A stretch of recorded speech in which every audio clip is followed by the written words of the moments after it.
बिस्मिल्लाहिर्रहमानिर्रहीम। अस्सलाम वालेकुम स्टूडेंट्स, मैं हूं नसीर अहमद और आप देख रहे हैं यूट्यूब चैनल इजी में। स्टूडेंट्स, सबसे पहले वीडियो को देखने से पहले आप सब्सक्राइब करें ताकि कोई भी मैं नई वीडियो अपलोड करूं तो वो आप तक पहुंच जाए। ठीक है, हमने यहाँ स्टार्ट करना 9th क्लास की मैथ है, साइंस ग्रुप की। पंजाब टेक्स्ट बुक बोर्ड वालों की बुक है ये। ठीक है, यही बुक हमारे फेडरल बोर्ड में भी पढ़ाई जाती है। देखें, सबसे पहले हम देखेंगे इंट्रोडक्शन ऑफ मैट्रिक्स। अच्छा, यहाँ पे देखिए ये मैट्रिक्स लिखा हुआ है ना, फिर ब्रैकेट में मैट्रिक्स लिखा हुआ है। ये है सिंगुलर वर्ड और ये है प्लूरल। ठीक है, यानी एक होगा तो उसको मैट्रिक कहेंगे, अगर बहुत सारे होंगे तो उसको मैट्रिसेस कहेंगे। इसका जो कंसेप्ट दिया था ना, वो दिया था एक साइंटिस्ट ने, आर्थर केले ने। अच्छा, ये आपसे ऑब्जेक्टिव में भी क्वेश्चन पूछ सकते हैं, हु वाज इंट्रोड्यूस्ड मैट्रिक्स। ठीक है ना, मैट्रिक्स को किसने इंट्रोड्यूस कराया, तो ये है साइंटिस्ट आर्थर केले। अब हम मैट्रिक्स की डेफिनेशन देखते हैं। अ रिएक्ट एंगुलर एरे का मतलब होता है अरेंजमेंट। ठीक है, अरेंजमेंट भी आप राइट कर सकते हैं। और a formation of real number आपको पता है कौन से होते हैं, 1 2 3 4 5, and then enclosed by brackets, और उन रियल नंबर को लिखकर एक ब्रैकेट में क्लोज कर दिया जाए, यानी रिएक्ट एंगुलर अरेंजमेंट में। देखिए, रिएक्ट एंगल हमने पढ़ी हुई है, ये देखें ना, ये ऐसे रिएक्ट एंगल बनती है। या तो रिएक्ट एंगल होगी या रिएक्ट एंगुलर स्केयर अरेंजमेंट होगी, स्केयर भी बनता होगा इसमें। ठीक है, अब हम इसमें देखते हैं। देखें, फॉर एग्जांपल ए 1 2 3 4, देखें रियल नंबर लिखे और फिर उसको इनक्लोज कर दिया ब्रैकेट में। इसी तरीके से बी वाला, बी लिखा हमने, 3 4 लिखा, ये देखें एक रिएक्टेंगुलर, ये देखें ना। ठीक है, और यहाँ पे भी देखें, यहाँ रिएक्टेंगुलर फॉर्मेशन। इसी तरह आप डी वाला देखें, कोई भी मैट्रिक्स हो सकता है, 1 2 3 4 5 6, ये ठीक है ना स्टूडेंट। ये देखिए रिएक्टेंगुलर, ये देखें इस तरह की शेप बन रही है। अच्छा, सिंगल भी हो सकता है, कोई सिर्फ एक ही एंट्री हो, जैसे कि 3, देखें ये भी रेक्टेंगुलर शेप बन रही है। ठीक है, तो ये हमारा हो गया डेफिनेशन ऑफ मैट्रिक्स। उसके बाद हम आते हैं एक्सरसाइज पर। एक्सरसाइज हमारे पास है 1.1, question number 1, find the order of the following matrices. हमने ऑर्डर निकालना है। देखें, पहला हमारे पास है मैट्रिक्स ए 2 3 -5 और 6। देखें स्टूडेंट, इस मैट्रिक्स के अंदर हमने देखना है नंबर ऑफ़ रोज़ और नंबर ऑफ़ कॉलम्स। हमने नंबर ऑफ़ रोज़ चेक करने हैं और नंबर ऑफ़ कॉलम चेक करने हैं। देखें, अगर मैं ये ऐसे ले जाऊँ, इस रोज़ को ऐसे, ये ऐसे लाइन लगाऊँ, ये हॉरिजॉन्टल लाइन है, इसको हम कहेंगे रो। ये देखें, ये मैं यहाँ R1 लिख देता हूँ, यहाँ R2 लिख देता हूँ।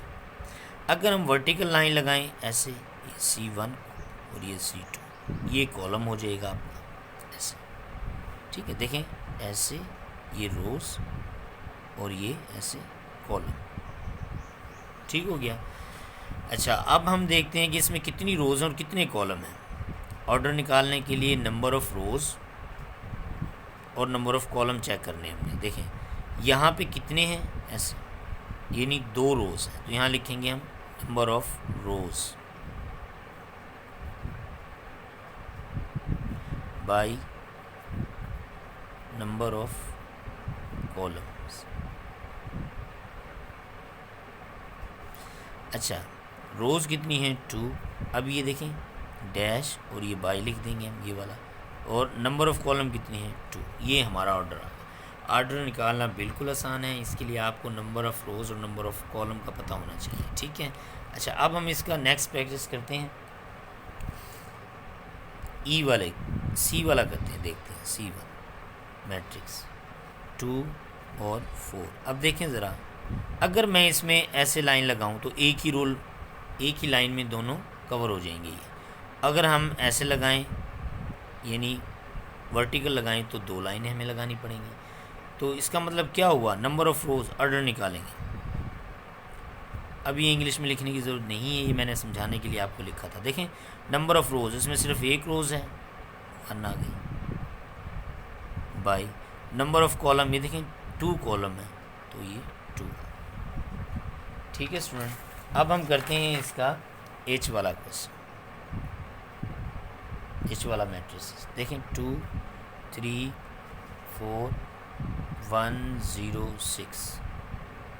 अभी आप देखें ये रोज़ ऐसे और ये कॉलम ऐसे। देखें ऐसे देख लें आप, ऐसे कितने डिजिट हैं, 2 हैं, एक ये है तो 2 रोज़ हों। ऐसे कितने डिजिट हैं, 1 2 3 3 हैं तो कॉलम 3 हो गया। ठीक है, तो हम क्या लिखेंगे ऑर्डर में स्टूडेंट, हाँ जी 2 रोज़ और 2 कॉलम,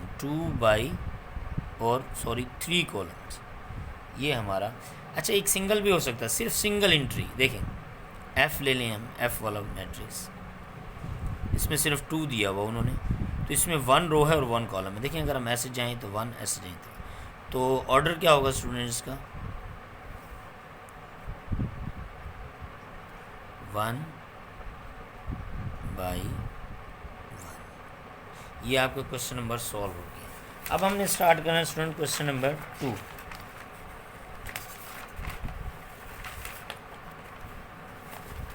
देखिए क्वेश्चन नंबर 2 हमारे पास है, which of the following matrices are equal. Exercise 1.1 का क्वेश्चन नंबर 2, कौन से मैट्रिक्स इक्वल हैं। अच्छा इक्वल मैट्रिक्स, हमने सबसे पहले इक्वल मैट्रिक्स का कंसेप्ट देखना है। देखें इसमें हमने 2 बातें जहन में रखनी है, एक ऑर्डर वाली और एक इंट्रीज आर इक्वल। ऑर्डर क्या हो, सेम हो, ऑर्डर इज़ सेम या इक्वल हो, ठीक है, और इंट्रीज भी इक्वल हो। ठीक हो गया। अब हम देखते हैं कौन से ये जो मैंने मैट्रिक्स लिखे हुए हैं क्वेश्चन नंबर 2 के, कौन कौन से मैट्रिक्स किसके इक्वल हैं। अच्छा इसकी एंट्री देखें 3 है।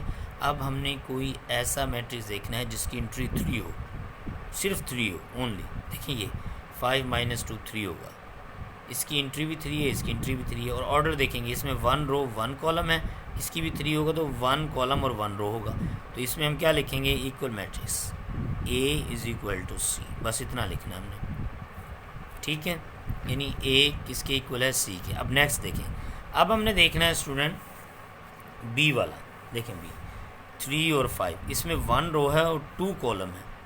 इसी तरह का कोई देखना है, दोनों बातें हमने देखनी है, एक ऑर्डर भी देखना है और इंट्रीज भी देखनी है। सबसे पहले हमने देखना 3 और 5 किस में है।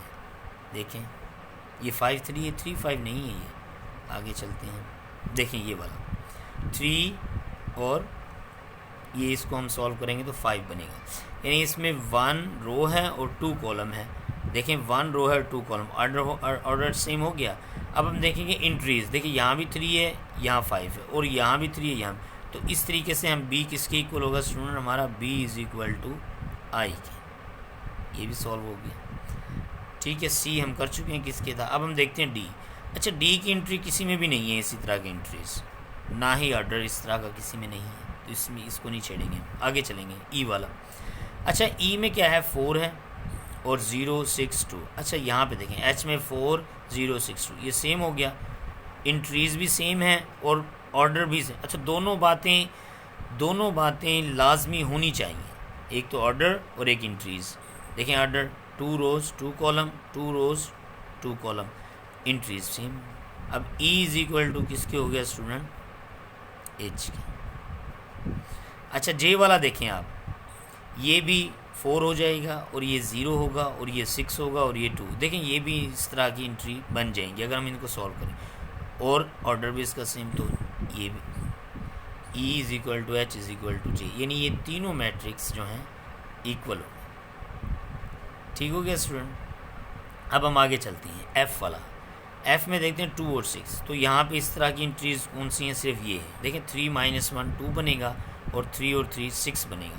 इसका इंट्रीज सेम आ गई दोनों की और इनका ऑर्डर भी सेम है। देखें 2 रोज़ 1 कॉलम, 2 रोज़ 1 कॉलम। ठीक है, तो F = J के। ये आपका ये आपका क्वेश्चन नंबर 2 भी सॉल्व हो गया। ठीक है, अब हम देखते हैं क्वेश्चन नंबर 3। देखें ये मैंने यहाँ राइट कर लिया है क्वेश्चन नंबर 3, इसको हमने सॉल्व करना है। अच्छा, ये किस बेस पे होगा? ये इक्वल मैट्रिक्स पे ही होगा ये, ठीक है ना।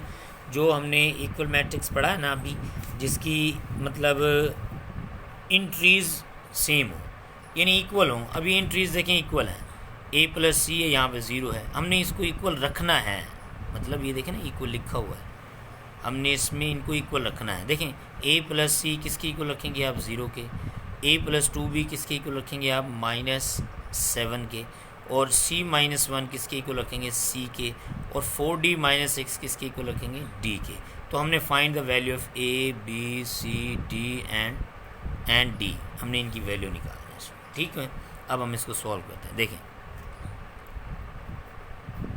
a plus c is equal to 0 के। स्टूडेंट इसको हम इक्वेशन कह देंगे 1। इसी तरीके से a plus 2b is equal to -7, इसको हम इक्वेशन कह देंगे 2। इसी तरीके से c माइनस 1 ये किसके इक्वल होगा? 3 के, इज इक्वल टू 3, इसको हम इक्वेशन 3 कह देंगे। अच्छा, उसके बाद 4d माइनस 6 इक्वल है 2d के, इसको हम इक्वेशन कह देंगे 4। ये 4 इक्वेशन हमारे पास बनी है।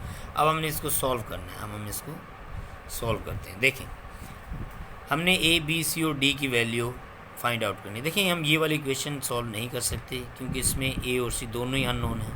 यहाँ पे भी a और b दोनों ही अननोन है। यहाँ पे सिंगल है, देखें सिर्फ सिंगल। ये भी ले सकते हैं, ये भी 2d सेम है, ये भी ले सकते हैं। तो हम यहाँ लिखेंगे फ्रॉम 4, इक्वेशन 4 लिखेंगे यहाँ 4d minus 6 is equal to 2d। ये देखें स्टूडेंट सेम कौन से हैं? d वाले। d वालों को एक साइड पे ले जाएंगे। ये देखें 4d, ये 2d यहाँ पर आ जाएगा माइनस हो जाएगा और 6 वहाँ पर चला जाएगा प्लस हो जाएगा। देखें 2d को इधर ले आया, ये प्लस का है या माइनस हो गया, और ये 6 माइनस का था यहाँ प्लस हो गया। अब इसको सॉल्व करेंगे। 4d माइनस 2d, कितना d बचेगा? 2d is equal to 6। अब 2d क्या हो रहा है यहाँ पे? 2 और d दोनों आपस में मल्टीप्लाई हो रही हैं, देखें ना, ठीक है। तो यहाँ पर 2 को ले आएंगे तो ये डिवाइड हो जाएगा। ये कंसेप्ट मैंने आपको क्लास में करवाया हुआ, ठीक है। 2 3 6, तो d इज इक्वल टू 3 आ गया स्टूडेंट। d की वैल्यू हमारे पास फाइंड आउट हो गई, यानी d इज इक्वल टू 3। अब हम चलते हैं इक्वेशन 3 पे। देखें यहाँ से सॉल्व करते हैं। फ्रॉम 3 ले लेंगे हम। 3 कौन सी है इक्वेशन? ये c minus 1 is equal to 3। अब देखें c अकेला है, 1 को उधर ले जाएं आप, प्लस हो जाएगा, ये डबल हो गया इक्वल। चलें खैर इसको, अब c इज इक्वल टू 4 हो गया, ठीक है। अब देखें स्टूडेंट, अब हमने दूसरी वैल्यू कैसे निकालनी है? c ये 4 आ गया हमारे पास, हमने देखना और कहाँ पे c है। देखें c यहाँ पे है 1 में, हम यहाँ पे लिखेंगे पुट इन 1। क्या लिखेंगे? पुट इन 1, ठीक है। इक्वेशन 1 लिखेंगे हम पहले। a plus c is equal to 0। c की वैल्यू क्या है? 4 इज इक्वल टू 0। अब a इज इक्वल टू -4, ये a आ। अब हमने चेक करना है कि भाई हमारी और इक्वेशन कौन सी है जिसमें a है, तो ये है, देखें 2। अब यहाँ पे हम लिखेंगे पुट इन 2, यानी ये जो वाली वैल्यू है ना, हम इस 2 में पुट कर देंगे। तो 2 को हम राइट करेंगे। 2 कहाँ पे है? a plus 2b is equal to -7। अब जहाँ पे a है ना स्टूडेंट, वहाँ पे हमने -4 राइट कर देना है। ये देखें, अब ये 2 भी होगा यहाँ पे, ये -7, ये 4 उधर जाकर क्या हो जाएगा? प्लस हो जाएगा। अब हम इसको सॉल्व करेंगे तो स्टूडेंट ये बनेगा हमारा -3। अब ये देखें, ये भी मल्टीप्लाई हो रहा है b के साथ, ये मल्टीप्लाई हो रहा है 2 और इधर आकर डिवाइड हो जाएगा। ये हमारा 2 b की वैल्यू आ गई, ठीक है। हमारी देखें पहले देखें हमारे पास, ये देखें d की वैल्यू निकल आई, c की वैल्यू निकल आई, a की वैल्यू निकल आई और ये b की वैल्यू। फिर देखें, सबसे पहले हमने, मैं इसको एक बार फिर रिपीट कर देता हूँ आपको। देखें ये a प्लस सी, इसको इक्वल रखना है 0 के। इक्वेशन 1 बन जाएगी। a + 2b 7 - 7 के इक्वेशन 2, c - 1 = 3 के इक्वेशन 3, 4d - 6 2d के इक्वेशन 4। अब हमने देखें इक्वेशन 4 से स्टार्ट कर देना, फ्रॉम इक्वेशन 4, ये राइट की इक्वेशन 4, 2d को सेपरेट कर लिया, इसको सॉल्व किया तो d निकला है। इसी तरीके से फ्रॉम इक्वेशन 3 में 1 उधर जाकर प्लस हो गया तो ये c की वैल्यू निकल आई। इसी तरह हमने इस c की वैल्यू को, अब यहाँ पर आकर थोड़ा सा डिफरेंट हो जाता है क्वेश्चन। यहाँ पर हमने देखना है कि हमने जो इक्वेशन बनाई है वहाँ पे c कहाँ पे है, तो ये देखें ये c यहाँ पे है, ये देखें, और c कहाँ पे, यहाँ पे हमने इसको पुट कर देना, c पुट इन 1, देखें इसमें 1 में पुट किया फिर। इसी तरीके से हमने a देखना है कि a कहाँ पे है, तो a हमारा 2 में है, तो हमने लिखना पुट इन 2, a की वैल्यू पुट करनी है, उधर जाकर प्लस हो जाएगा, -c, ये 2 डिवाइड मल्टीप्लाई हो रहा है, यहाँ पर डिवाइड हो जाएगा। ठीक है स्टूडेंट, आपने इसको बार बार रिपीट करके देखना है, इंशाल्लाह आपको समझ में आ जाएगा।